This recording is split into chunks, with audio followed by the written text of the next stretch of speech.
Hello, and welcome to the Clinical Care Options Infectious Disease Podcast. I'm your host, Jessica Adams. This episode features content from a webinar titled Answering the Questions on Optimizing Antiretroviral Therapy in Heavily Treatment-Experienced People with HIV, featuring Dr. José Arribas and Dr. Melissa Badowski. Dr. Arribas is a professor of medicine in the Department of Medicine at Autónoma University School of Medicine and head of the Infectious Diseases Unit in the Department of Internal Medicine at the Hospital La Paz in Madrid, Spain. Dr. Badowski is a clinical associate professor in the section of Infectious Diseases Pharmacotherapy in the Department of Pharmacy Practice at the University of Illinois at Chicago College of Pharmacy in Chicago, Illinois. For the full online educational program, please visit the link in the show notes for this episode.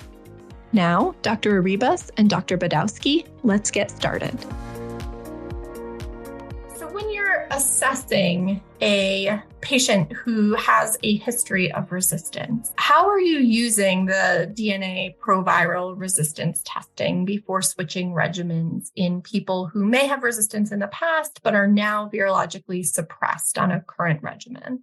Well, I can take this one. It's not infrequent that you might be attending a new person with HIV that is new in your clinic, is virologically suppressed, but you don't have access to prior medical records, and specifically you don't have access to prior genotypes or history of virologic failures, but the patient might tell you that he or she had failed in the past, and you are really in the dark because you don't know what archive mutations this person can have. And if you really need, the patient is suppressed, but you need to change the regimen because of an adverse event or because an interaction, or now, for example, because the patient would like to start therapy with a long-acting formulation of cabotegravir and rilpivirine, then you can try to look for the archive mutations doing proviral DNA testing.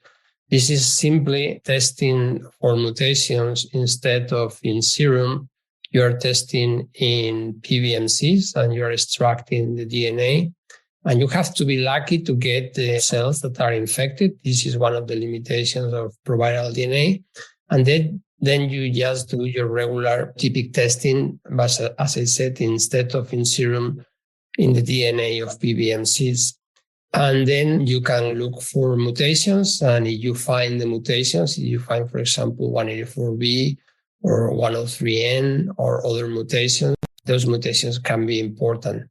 But there are, as the guidelines on the American, the DHHS guidelines and the European guidelines specifically state, these results should be taken with caution because proviral DNA genotypic testing has issues with sensitivity. There might be mutations archived that you don't pick because you have not tested the adequate sample, you have not tested the infected cell, and also can have problems with the specificity. Some of the mutations might be archived in non-replicating virus, and they might not be important, but it's a help. If you find the mutations, I think it will be prudent not to start a regimen that is affected by those mutations. So it's a help. It's highly center dependent. In Europe, it's very common than in France. In Spain, we also do it, but you have to understand the limitations of this test. And I think one of the nice things, I know that's something we're not using here in the States, but I think once it is available, at least in a more so for us to use, is that for people with a viral load that's below that limit of detection, that is really helpful. Usually we have to wait until the genotype is able to speciate out viral load being elevated. But for this, I think that would be particularly helpful once that could be better in the future. Yeah, absolutely, Melissa. This is a great test. It's the only test that you can do when the patient is virologically suppressed. And I think in that sense, I think we are going to use it more and more. Although it's true that it has caveats. So when you are putting together a regimen for somebody who is treatment experienced, and even if they are potentially failing therapy, Would you maintain the NRTIs in the new salvage regimen, or what would be your go-to for a new regimen? I think when you're thinking about the NRTIs, in my practice, the only NRTI that if there is full resistance, we're not maintaining it unless there is some utility of M184. So if there is that mutation, and potentially if there is some susceptibility to tenofovir for that, essentially the hypersusceptibility reaction to making tenofovir work even better. Now, that's the only mutation that I would keep around is at M184, but otherwise I don't find the utility of keeping a nucleoside just to keep that nucleoside there. Right, I agree. I think 3TC still had some residual antiviral effect, even if the 184V is present. And is so safe that we also keep it. But this depends also where you are working. I think if you are working in health system that you have access to all new drugs, I think that's the right thing to do. But for example, if you work in other places like in sub-Saharan Africa, we've seen data supporting that for patients after first-line failure, recycled nucleosides, for example, used together with boosted PI or with dolutegravir, are as good as using a new drug. We are learning, even in 2023, more and more about the residual activity of NRTIs. We have the luxury of having new drugs in our health systems, but I would like to emphasize that recycled nucleosides, apart from 3TC, maintain antiviral activity. And this is now theoretically, this has been seen in earnest in second line, in recent Nadia trial, and in the Downing trial. Okay, and speaking of NRTIs, is there still ever a role for zidovudine in salvage regimen? I don't think so. We have recent presentations of the Nadia trial that compares the WHO recommended when you are switched after first NRTI-based regimen failure. They were recommending if you were on TDF to switch to ACT and vice versa.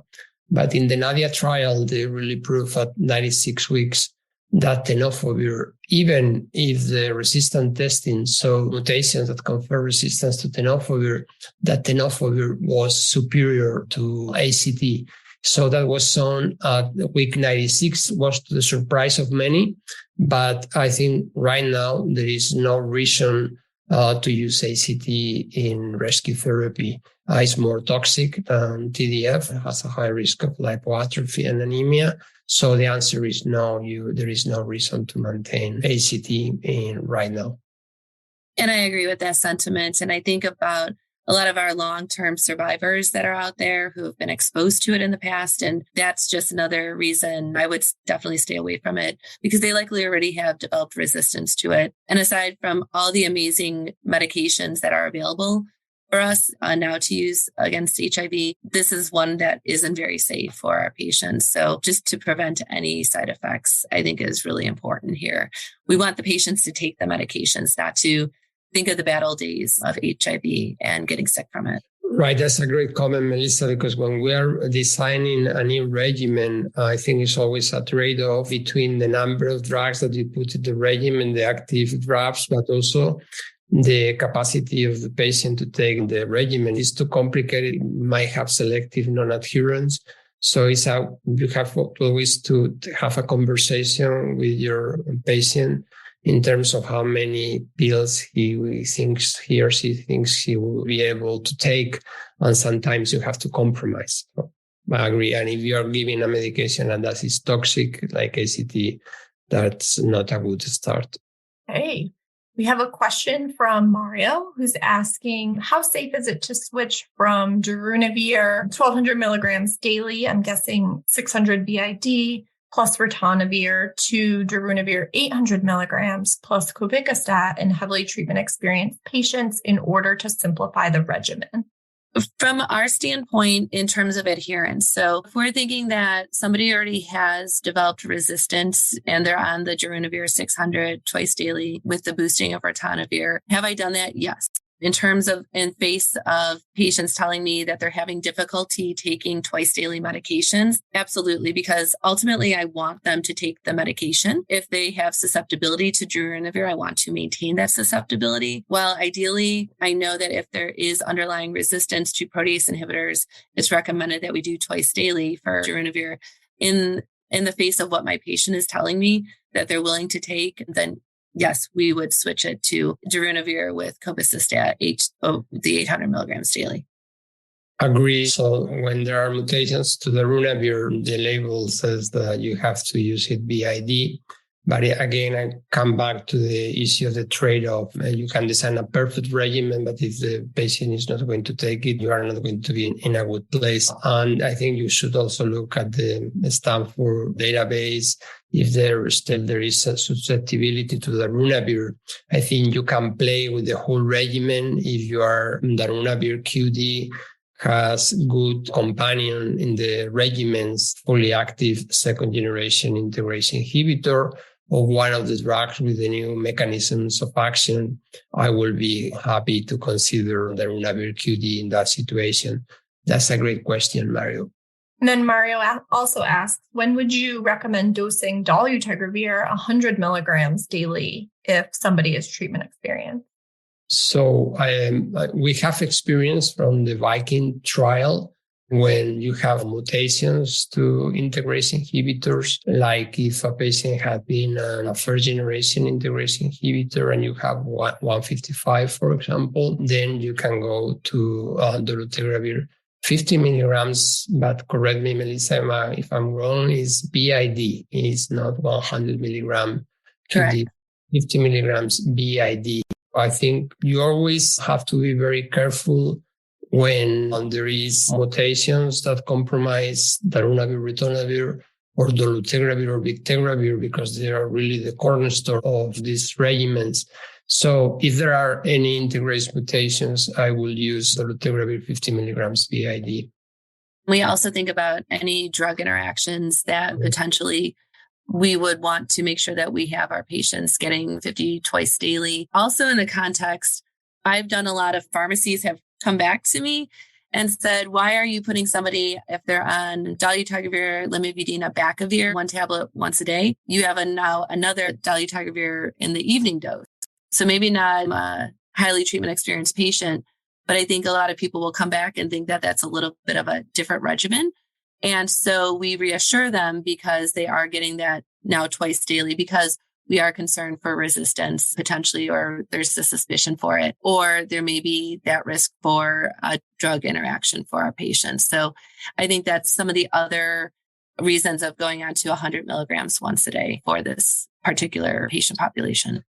That's a great reminder, Melissa. When you're designing a treatment for highly treatment experienced patients, you have to always take into account PK interactions. That you are in a territory that is more difficult. There might be new drugs, and you're absolutely right. You have to spend some time looking at the mutations, but also looking at the PK interactions.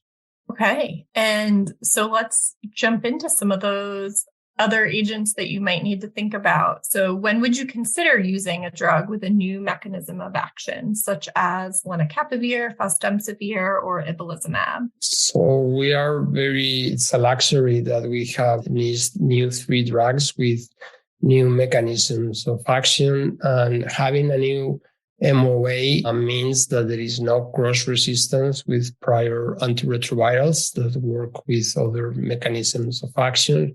So this is a great news. In 2023, we can design even a very powerful regimen, even for patients who are unfortunate and have a virus with multiple resistance to the other antiretroviral classes. It's always important to remember that the 3 factors that are more important for the success of a rescue regimen is not to wait until the CD4 cell count is very low. That is always about prognostic sign. Also, if the viral load is very high, it's also about prognostic sign. And also, if you don't have a good companion for these drugs, it's bad. If I have to be concrete, and if you cannot have a fully active boosted PI or a fully active second generation integrase inhibitor in your rescue regimen, I definitely will consider to use an oral drug like fostemsavir, oral and sub-Q drug like lenacapavir, or an IV drug like ibalizumab. So that will be my scenario, those drugs. I wouldn't wait a lot, but I think I will definitely consider if in the regimen there is no active second generation integrase inhibitor or no active darunavir ritonavir.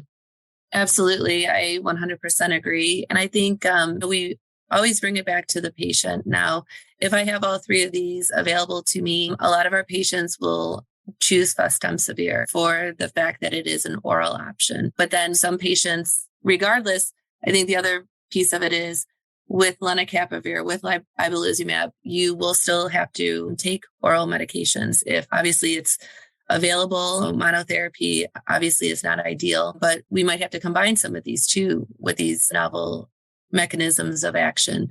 So I think really looking at the patient is going to tell you what they're willing to do and what they're willing not to do. But then I think you also get to the point where we may have to start using some of these injectables, even if a patient may not be willing to do so. It might be their last line option. So I think really laying out the options to the patient, especially we don't want their CD4 count to decline any further. Maybe we already see a detectable viral load and we're not happy with that. And we'd like to optimize or intensify what we're able to do. So I think there's a lot of long, hard discussions sometimes with patients that we have to lay out for them. I agree. And also I think a very good advice is whenever you have a very highly treatment experienced patient, and I'm talking about those who for whom second generation integrase inhibitor or darunavir, ritonavir are not fully active, it's always good to ask for the help of other colleagues, sit down and try to design a regimen, because we are fortunate that virologic failure and fully resistant virus is less common, but disease still kills. And I will remind people, there is a great commentary in CCO by José R.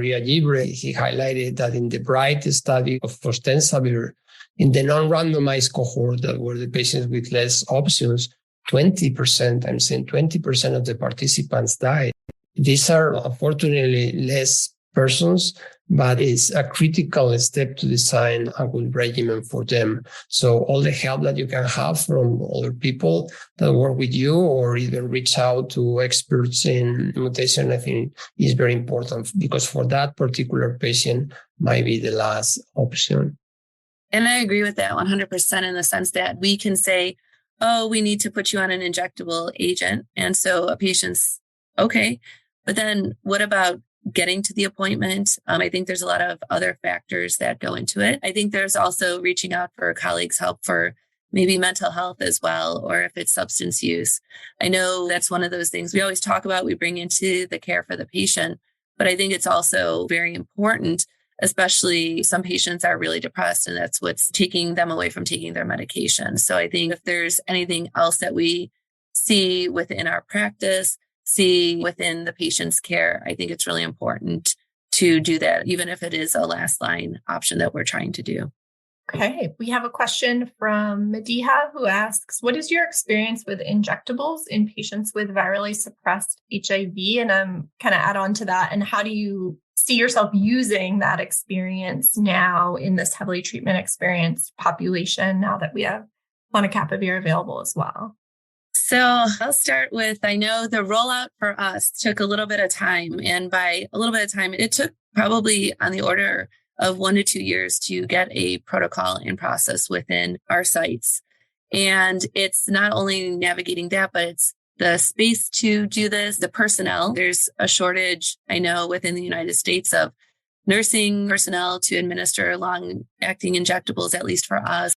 There were a lot of initial learning curves and barriers for us, especially in terms of how to bill, how to get this medication covered. So their insurance was very difficult to overcome a lot of this. But we finally got that process through, and I think this will those growing pains, it'll make it a little bit easier moving forward with the newer injectables that are approved, that are coming to market. So I think that experience will make it a lot easier. I think, with some of I'm just using a subcutaneous injection as opposed to ventrogluteal or dorsal gluteal, will make it a little bit easier for our patients and our staff as well. So I think each iteration of long-acting that comes out, I think it'll be easier. And I think this is really, if you haven't embraced it yet, you may also be left behind. And a lot of our patients are asking for injectable medication. So I think figuring out that process now is a really good thing to start doing, because I think it'll just in the future continue to grow in this space. Because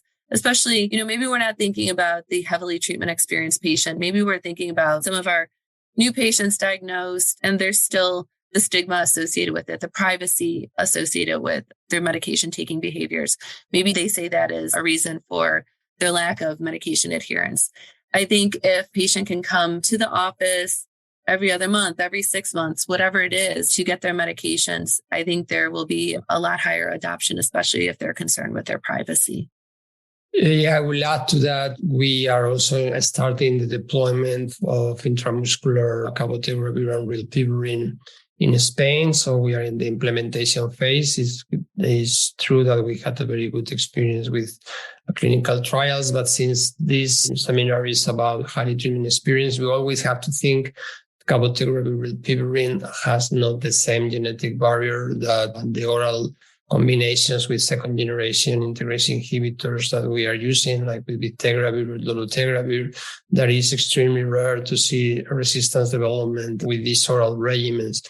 With cabotegravir and rilpivirine, the absolute risk is low, but it's not zero. So you have to select your patient, and especially you have to look for something is for prior NRTI failures.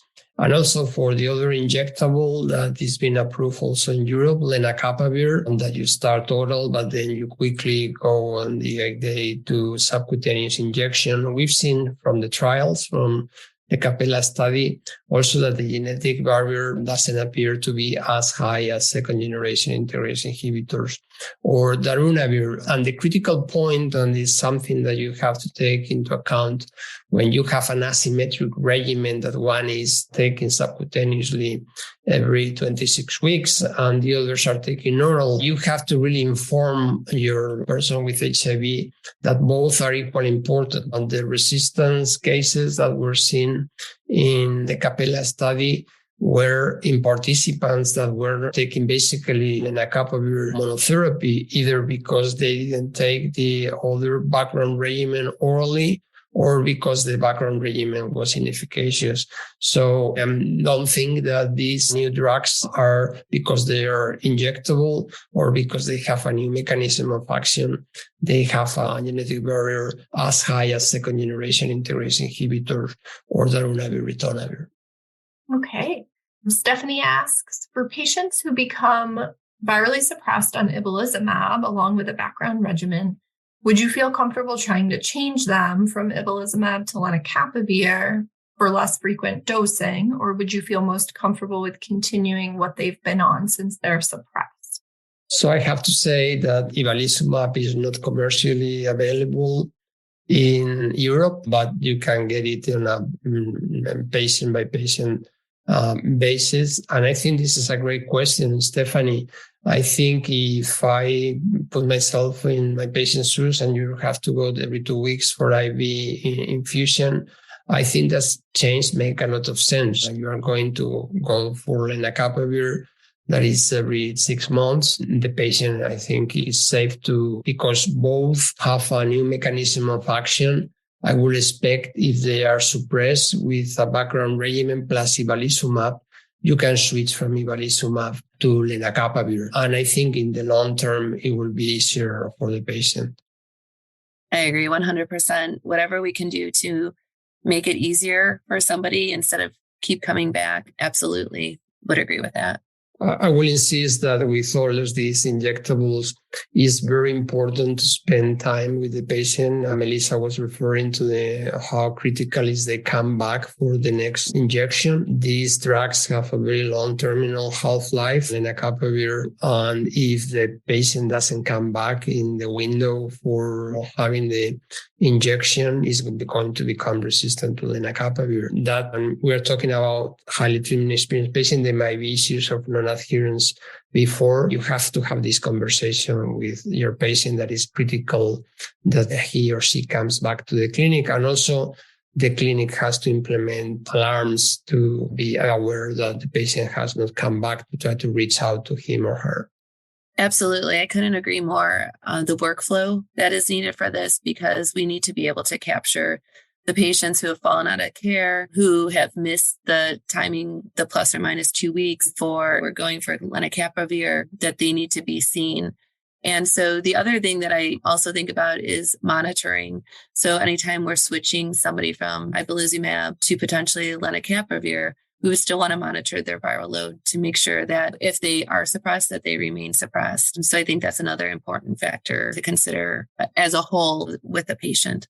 I will add to that some patients might think that because these drugs are injectable, they don't have interactions, but they do, right, Melissa? You have to review the other medications that the patient is taking. 100%. That's actually a good question. So are we able to safely combine all of these newer mechanism of action drugs, or are there any interactions that we need to look out for when creating these salvage regimens? So for these newer agents, these won't interact with each other per se. So it's more of the other medications that we start to think about. Strong inducers are what I think about with lenacapavir. With these medications, yes, we have to definitely make sure ibalizumab will not have those interactions. So that's since it is a monoclonal antibody, but the newer injectable definitely. Yeah, I will add to that also for fostemsavir.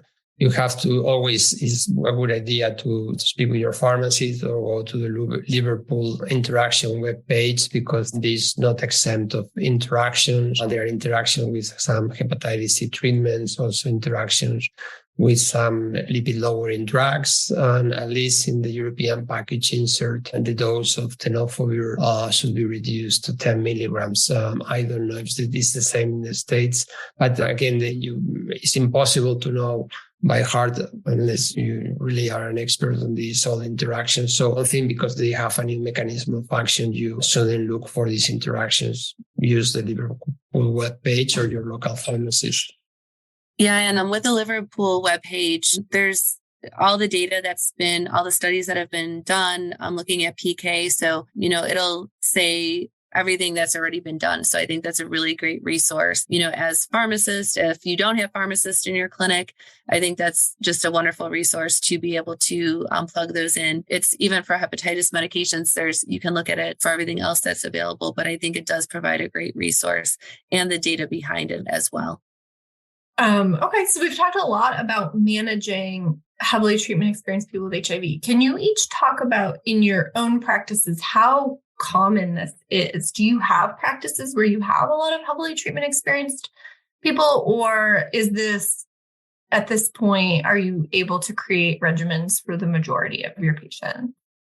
If I can start, I think in Spain, in Europe, our health system is very accessible. And in general, I think it's very hard for us to, unfortunately, to find cases that these drugs are needed. Even in the trials, we could not participate. And I will say that this is a very small minority of our patients, but that doesn't mean that for this particular patient, these drugs are not extremely important. And I think also commend the pharmaceutical companies that have invested in these new drugs, because are very important for individual patients. But in general, in Spain, this is really a very rare situation. Agreed. I think I was reading data the other day. In the US, heavily treatment experienced individuals account for less than 1% of the HIV population. I think in Europe, it's less than 10%. So we've definitely come a long way in what we're able to accomplish. And it just demonstrates how robust our second generation integrase inhibitors are, and the availability of protease inhibitors if we need to for resistance.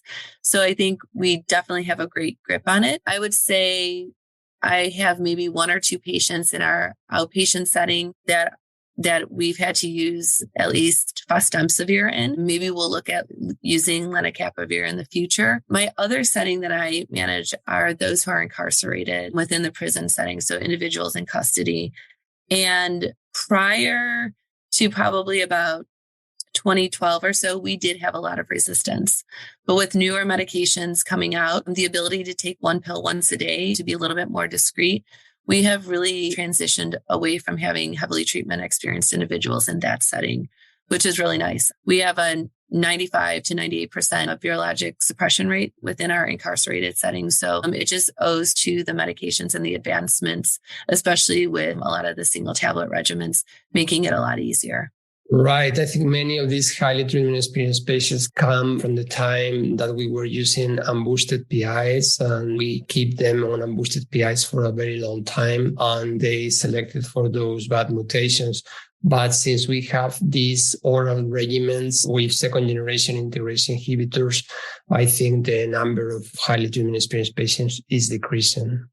Hi, and we just had a couple more questions come in. Stephanie says, I realize that insurance approval would be an issue, but what are your thoughts on using a fully injectable regimen? So cabotegravir, rilpivirine plus ibalizumab plus lenacapavir for a patient who is not virally suppressed due to not taking an oral regimen, but they're the type of patient who does show up to visits, but just doesn't take oral pills.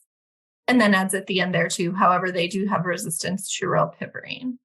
So I know that this is something that's not approved indications. And I know we do unapproved indications all the time. Again, if they already have resistance to rilpivirine, it definitely is a hesitation. But again, I think if there are no other options, our hands are tied. I think we have to go with what best we can potentially come up with for a patient. Again, it's going to be very close monitoring for a patient. But again, you also have to weigh the pros and cons. We don't have any other options if we do get resistance to cabotegravir, ibalizumab, and then lenacapavir. Then that patient would be completely out of options.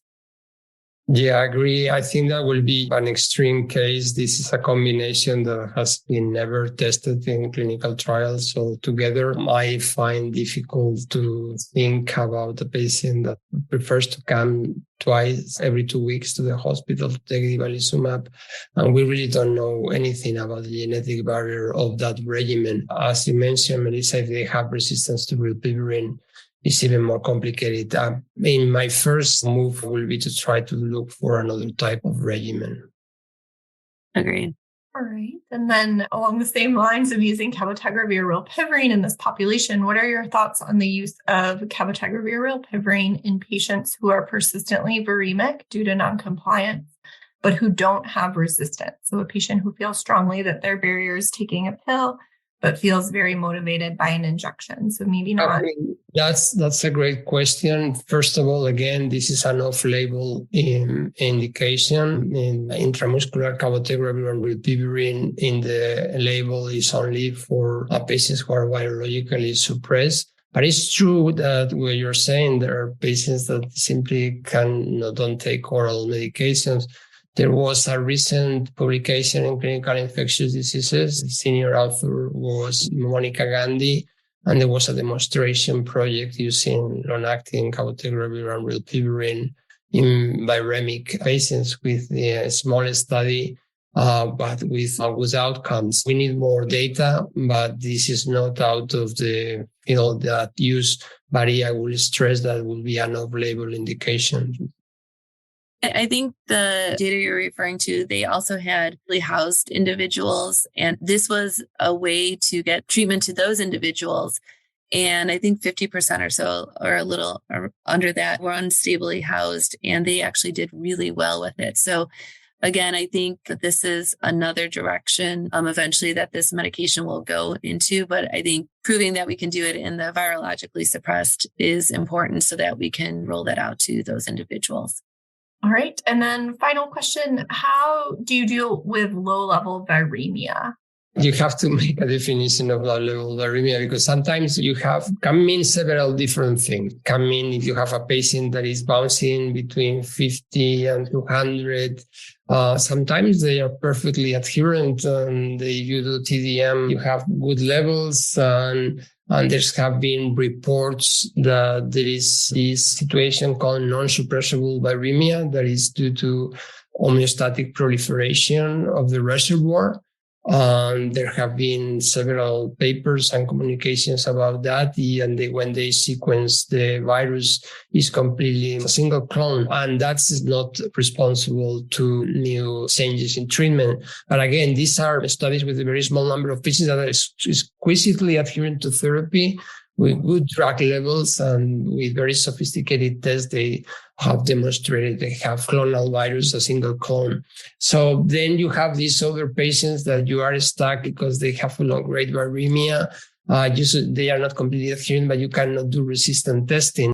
So it's a situation that, if I'm honest, is not completely resolved in our therapeutic armamentarium. And we cannot really have a general answer you have to really individualize with each patient. Always obviously look for adherence, look for interactions, look for selective non-adherent. So all those issues that can compromise the regimen. Absolutely. I think a lot of the cases that we end up seeing are very similar to what you described, that they won't go back down. They'll perpetually stay under 200, but just enough to annoy us just a little bit because we can't get them suppressed. But again, it is looking at the drug interactions. It's looking at the spacing, especially if we're thinking of integrase and potential polyvalent cations, that sometimes can be an issue. Maybe if the patient is supposed to take the medication with food and they haven't, that's another reason. But there's not a lot of great data out there because there's just pockets of people with low-level viremia. So there's not robust data to say, we should do this, we should do that. If you look at the guidelines between the US and any international guidelines, there's different definitions of what low-level viremia is. So I think getting a universal understanding of what low-level viremia is, or a definition. But again, I think it's just something that you're looking at those, like you said, pockets of medication non-adherence. But again, do you intensify? Some people will intensify by putting on a medication. Some people will look at genotyping. But again, you would have to take somebody off of therapy. Mm-hmm. And that's not, always something that we want to do if somebody is adherent to their therapy. So I think, again, it is very individualized, and it's looking at just the scenario for that specific patient. Yeah, I forgot to mention that in that situation, we, in general, in my clinic, would prefer to have the patient on a high genetic barrier regimen. I feel very uncomfortable to having that patient on an NRTI-based regimen, for example. Agreed. That's a great point. Thank you very much to Dr. Arribas and Dr. Badowski, and thank you to our listeners for joining in. Please be sure to check back regularly for more episodes on important infectious disease topics. Thank you, and have a great day.